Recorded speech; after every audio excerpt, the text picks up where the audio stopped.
Now this is how you search to find a alternator bracket. I brought a shovel, put on some work boots, and here we are. Now, that one's totally without an engine. That's totally freaking useless. Now there's another one. It's a little further off that way over there. Now there's the truck. Back behind it there, you can't even see it from here, but there's a Mopar in there, and that's where we're going. Take my water moccasin divider here. That'll work for now. Okay. There's an alternator. Total AC setup. Yeah, I think this is going to yield a bracket. Here's what's different. The Dart has this upper one about right here. And the Dart also has that bottom one over on the passenger side. See, that water pump has the hose connection on the driver's side. And Mopar just changed stuff, didn't they? Air-conditioned car from the 60s. Wow.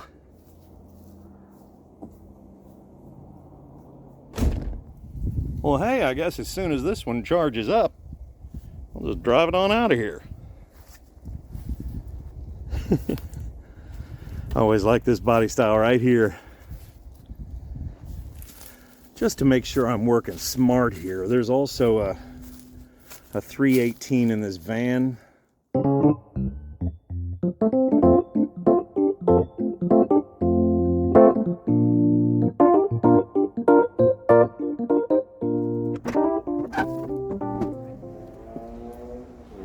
I don't know if you can hear in the distance, but there's a guy who's been rowing through the gears on his Civic for about 40 seconds, and I think he's almost up to the speed of traffic. It's not one of the faster ones. I'm not saying there aren't, I'm just saying that one is not. 68 Impala convertible. Okay. The transmission is moving the way it should.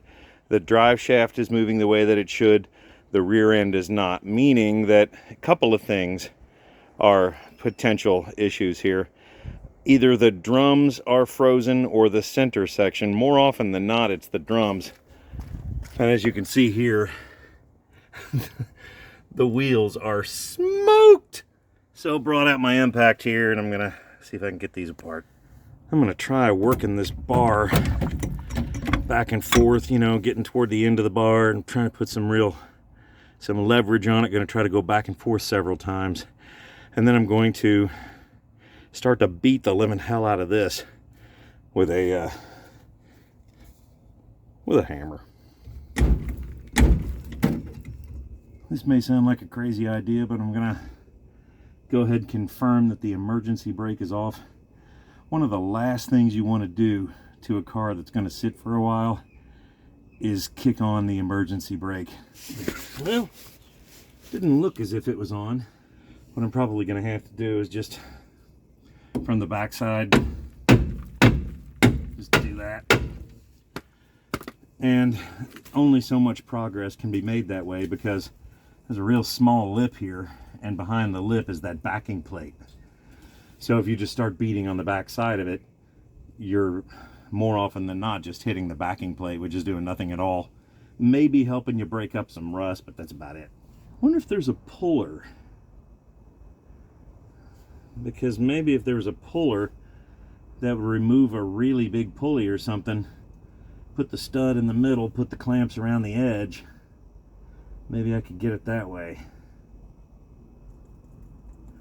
I have a couple at the house, but they're nowhere near big enough for this. Well, I gotta let that penetrating oil do its stuff down on the bottom side. So I brought a tubing cutter, gonna cut off this tube way up here, replace that with a section of rubber fuel line going down to the pump, and I'll also put a little filter in here somewhere. I'll figure that out as I go. I got a little bit of progress done, but I have some questions. First of all, the fuel pump is the way it should be. Also, if you look at the alignment of this, it's off. The crank pulley sits where it's supposed to be, and so does the alternator, but this pulley up here sits a little bit too forward.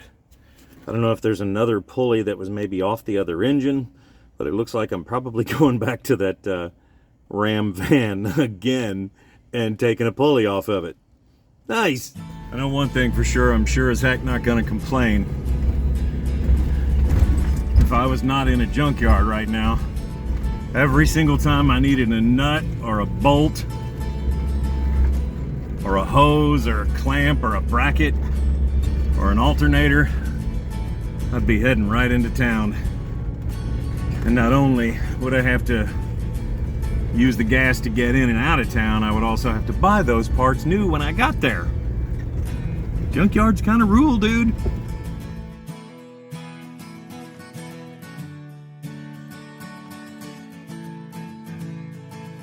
Let's see what we got under the hood of this. That one looks like it's the same depth. And again, the water pump is different. So, got one more car I can check over here. And that is the Duster, which, I don't know, man, it's an inline 6. No, there's not a pulley on the front of that. We had to try though, right? Look at that. Okay, you guys say you have a really good eye for finding stuff in a junkyard. What do you see in there? You see the other headlight down in there?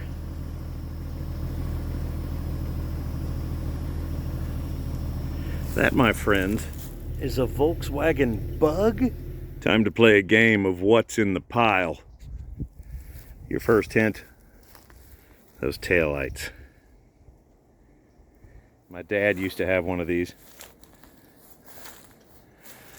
It was Olympic gold, if that's a solid hint. That quarter panel looks like that may have been Olympic gold.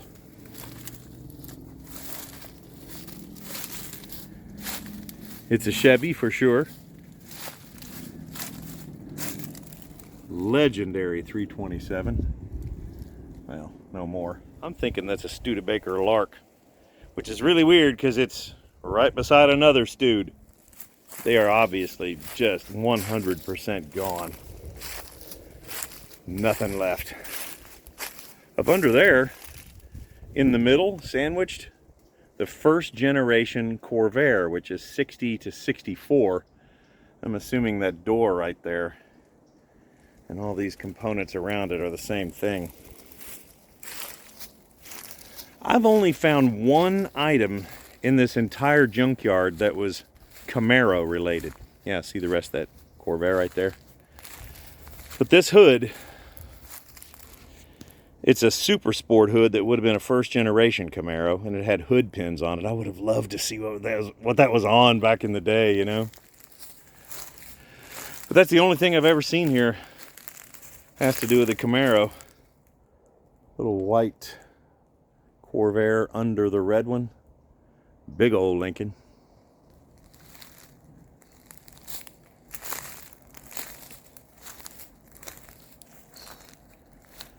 Old Honda. Wow. Don't see many of these in here.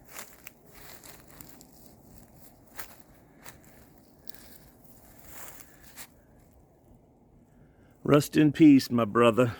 3 Corvairs, 4 Corvairs. At least 4 there, all in a row. It gives you some idea that maybe at one point in time this had some kind of, there was kind of a plan to where everything was.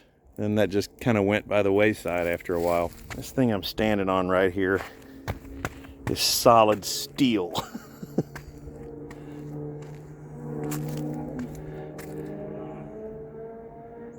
Sounds like somebody's racing off in the distance. Guys, look at the seats in here. Looks like it's straight out of that era, man. See the designs back there? And the colors, all the pastels and stuff, the aquas and the greens. I was so mesmerized the other day seeing that caddy there. I didn't even notice the pretty unusual little car sitting beside it. Remember the Nissan Pulsar? Is that the spookiest thing that's happened in a while or what? Look at that. Covered in moss.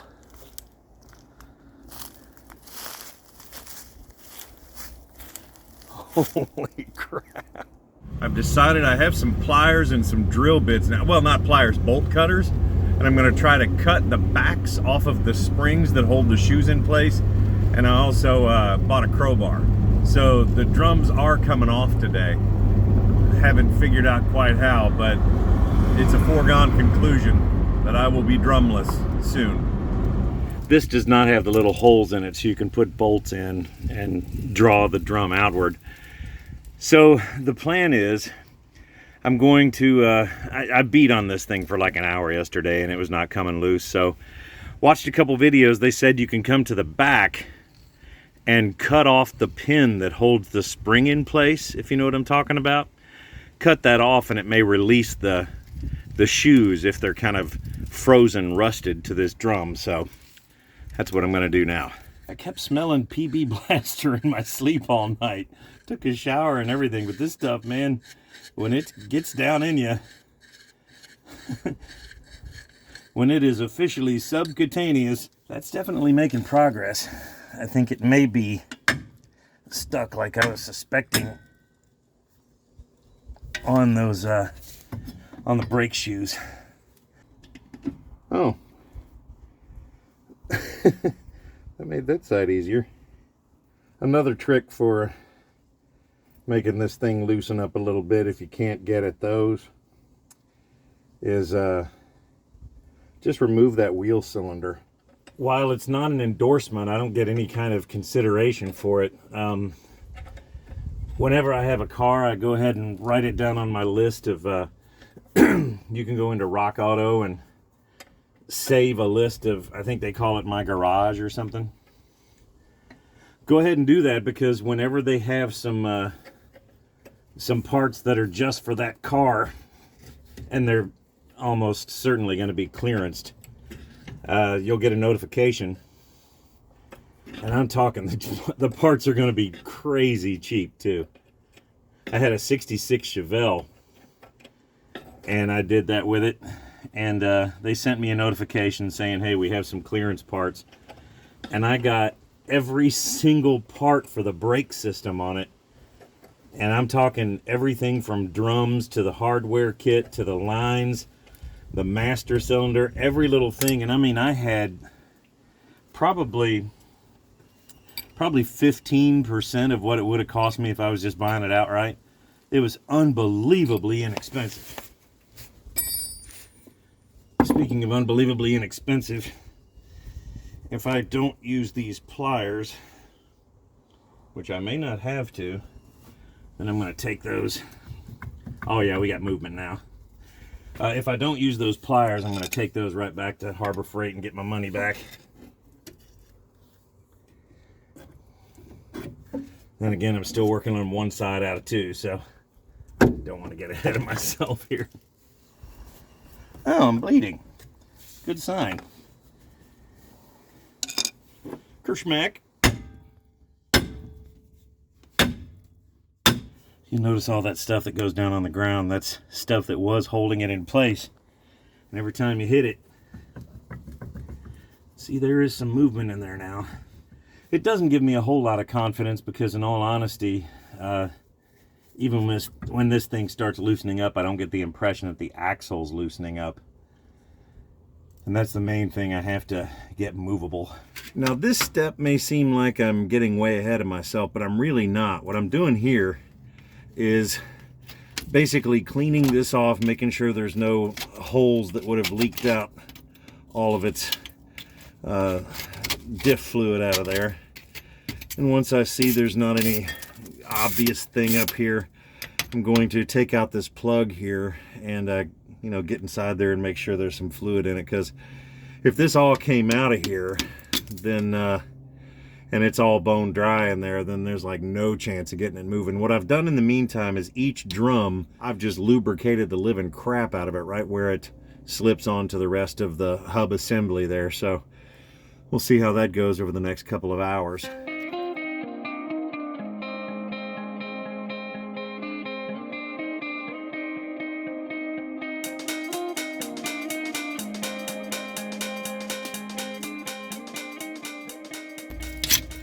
Leaf blower, engage.